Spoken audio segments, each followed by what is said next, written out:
What's up, MMOHutters? This is Dizzy PW reporting in from my secret underground base, and I've got a video that I've been wanting to show you guys for about 2 weeks now. Things have been a little nuts with Gamescom and SOE Live coverage, but that's finally out of the way, and now we can jump into it. 2 weeks ago, there was a North American LAN tournament with the 4 top teams in North America for Hi-Res Studios' third-person MOBA SMITE.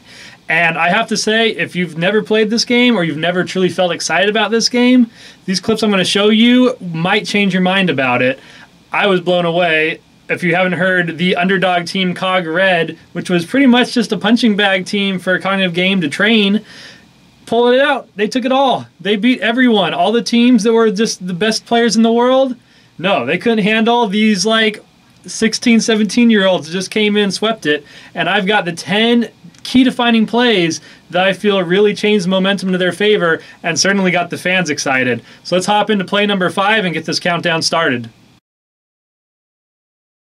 Ionic's not taking a very strong path here. Best will not be able to chase, but just barely. TVO's coming to the back line. Oh, no. He's got to watch his step. Oh, no. It missed. It missed. This is so... Oh, he uses it a little bit too late. B3, Through space and time. Misses. No chance. He hits him in the back. He's just going to try to chase him down. Oh, the he's going to go through. He's going to go through the portal. Is he going to go through? No. What in the world? What are you doing? Oh, he portals himself through. He's looking for it. Can he find it? He slows him. Unstable Vortex Shotgun. Wow, just like that, Giannis chases down 2 more members of Team Dignitas, once again swinging this game back towards Cognitive Red. Just a little bit of gold now separating these teams. The experience negligible at this point as well. All right. Now, I'll admit, that one is a little bit sloppy for professional play. I chose it just to get the excitement level up for the next 4 videos, and you gotta admit, that was pretty intense. But this next one is a true demonstration of team synergy, throwing shields around right, and just being in the right place at the right time. Let's take a look. Here that Tully has not gone for the aim kill. Oh, we're getting a push in. Guard's actually going right to the best, who forces the beat and the Aegis out. Guard's going for huge damage there. Snoopy as well. Huge shot, and then here comes Janice. What he's going to do is put out damage onto Lassus. Lassus goes down to the burst between the Raw and the Giannis Shadow Q. Now the one in a lot of trouble, channeling the ultimate on top of that portal, but he's going to go down as well to the burst. The Giannis burst is just so real, but here comes Anatoly. Doesn't he have... Well, it's 1v5. It's 1v5. They got him down. They're not even looking at the Gold Fury. Right to Fire Giant they go as Cognitive Red chew the same bite that they took out of Cognitive Prime in the previous set. All right, before we jump into play number 3 here, I've got a question for you. Are you sick of MOBAs where supports are just CC bots that don't really bring much to the table? Well, in SMITE, it takes some serious nerves to play support, and in play number 3, you're going to see the ultimate trust exercise. Divio's trying to retreat. Nope, there is the taunt. There's a shell. Is there an accident? Doesn't matter. Too much burst from Zap. I think Ionic may have overstayed his welcome as well, but he should be able to get out. He actually defends it long enough for Snoopy to hide behind a rock and get out of there.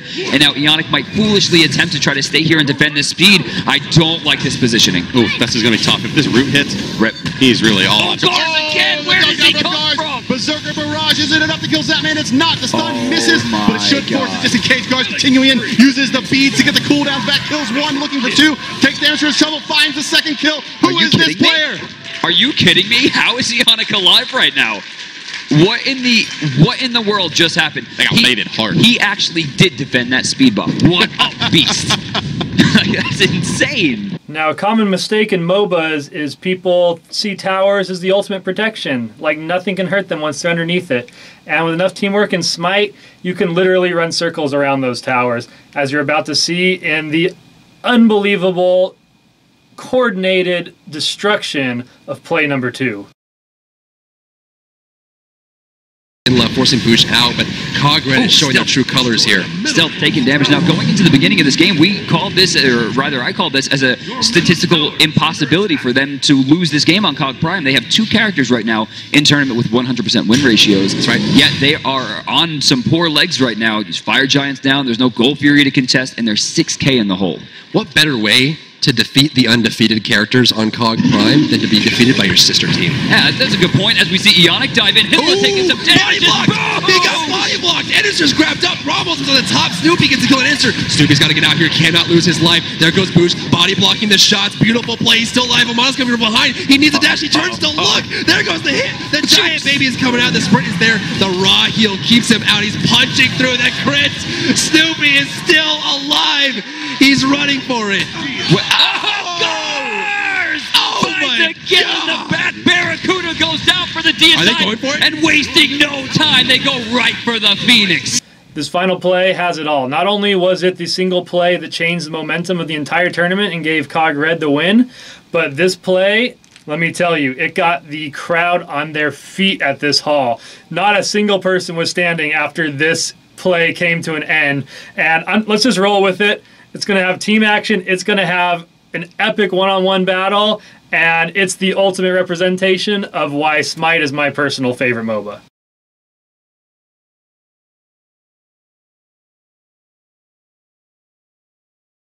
Much a bend don't break strategy here for COG Red right now. They're just letting, Dignitas take these towers and making it very hard for them to break the base. Fire Giant coming back up, and this is really the fight that matters here.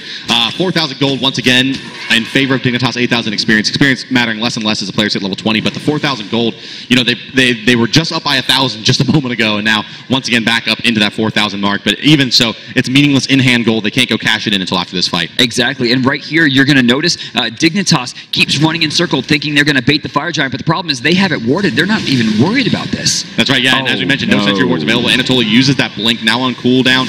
Are they going to try to put more damage out to him? He takes quite a bit there and forced to heal back up. Spirit Gun doing a lot of damage. Here comes the Unstable Vortex. Best low. Zapman low for stay in the heal. But on the backside, it's Divios and Boosh in the same situation. There's the pluck by Anatoly. Is it going to be enough to find a kill? Guard's the only one low. Will they take him down? Anatoly driving strike. Anatoly to fall. Now here comes the Roll Weaver. Snoopy up into the sky. Can he find the damage on the best? No. He's splitting the difference. We'll get the final shot as the Aegis runs out. Just a little bit too early as his ultimate expires. And this fight rages on, DM. Ionic is very low. They're pushing into the support. Look at Boosh in the back line. Look at Divios trying to make them watch their step. I think they're just going to try to back off here. Snoopy doesn't have a lot of mana. Ionic doesn't have a lot of health. Boosh has one chance at this. Wow, they're going to go deep onto Ionic with the Heavenly Agility. Boosh picks up a kill on the best, but now Boosh will pay with his life. Dignitas, Shadowq, and Zapman. The Bash brothers still alive here.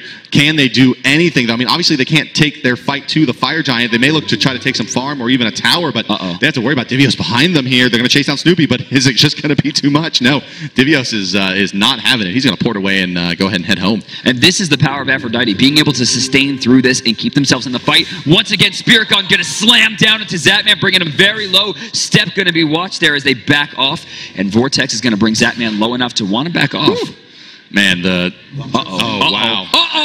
Wow. Just barely, a little bit mistimed. Divios probably not too happy about that one. Yeah, but that's an Aegis used by Zapman there. Get bodied!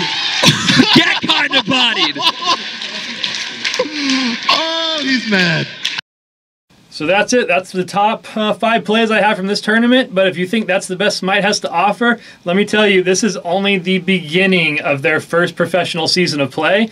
And there's going to be plenty more tournaments coming, even as soon as this weekend. So check out the description below. We've got some special Convention Guan Yu skins that you can only get from going there. So I went there, I got them for you, and we're going to be giving out 14 of them. So check it out. Tell us what you think about the plays, and you just might walk away with a very rare skin. This is Dizzy PW signing out.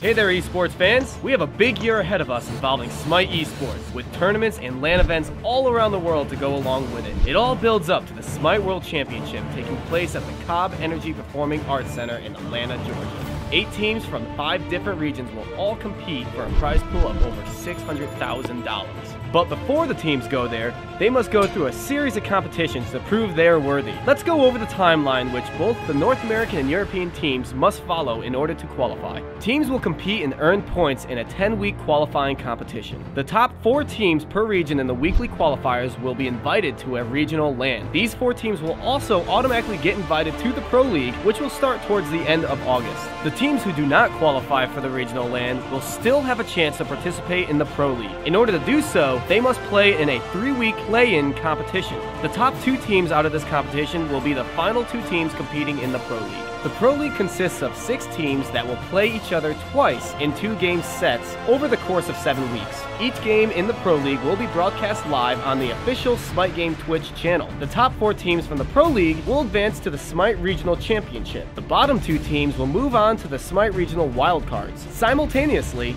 teams who did not qualify for the Pro League will be eligible to play in the Challenger Cup. The Challenger Cup is a 7-week competition in which teams will compete once a week for cash prizes and points. The top 2 teams will face the bottom 2 teams from the Pro League in the SMITE Regional Wildcards. In the Wildcards, these 4 teams will play each other twice in 2-game sets during 2 separate weekends. After the second weekend, the top 2 teams in the wildcards will advance into the SMITE Regional Championship. The SMITE Regional Championship is the last step before getting qualified for the SMITE World Championship. The teams will compete in a region-specific LAN spanning over the course of 2 days. The top 2 teams from the championship will be invited to the largest event in SMITE history, the SMITE World Championship. Teams from North America, Europe, China, Brazil, and Latin America will all meet at the COG Energy Performing Arts Center on the weekend of January 9th to the 11th. These teams will be competing for a prize pool of $600,000, plus any community contributions that will be added throughout the year of 2014. It's not an easy path, but it's certainly a rewarding one. Teams must prove their worth in order to have the chance to compete in front of a live audience of over 2,500 people for the largest prize pool in SMITE history. We wish all the players in the SMITE esports community the best of luck, and we hope to see you all in Atlanta, Georgia for the SMITE World Championship.